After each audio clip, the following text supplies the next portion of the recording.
with Jeff Snyder. What's the deal with Jesse Eisenberg as Lex Luthor? This morning's announcement surprised me as much as it did you guys. Jesse Eisenberg was not one of the names that I had been hearing for Lex Luthor, and that's totally okay. I think it's actually pretty inspired casting. Yeah, he's not the most obvious choice. No, he doesn't have movie star looks, let alone the sort of movie star looks that sort of get you cast in a superhero movie, but that is what I like about this. Jesse Eisenberg is an actor who radiates intelligence, and there is a sort of arrogance to him. I mean, you know, if you were to sit down with him in person, which I have, there is a certain magnetism, and I do think that he holds the screen. He's just a very interesting presence. We've seen flashes of anger in Jesse on the big screen. I thought he was great playing Mark Zuckerberg in The Social Network, and the Academy agreed because he got an Oscar nomination.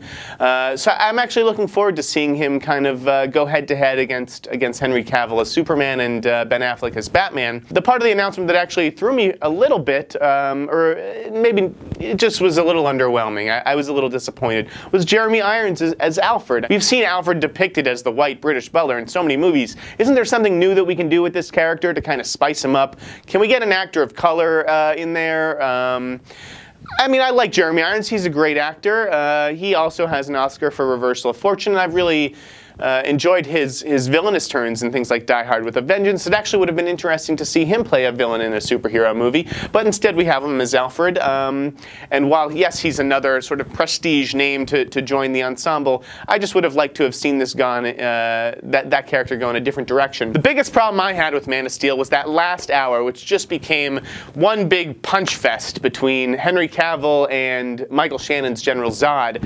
And I think that Jesse's casting ensures that the sequel is not going to go in that direction.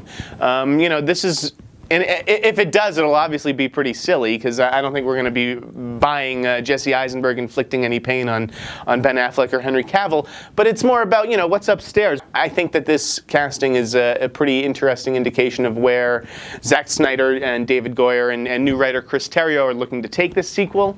So I am all for it.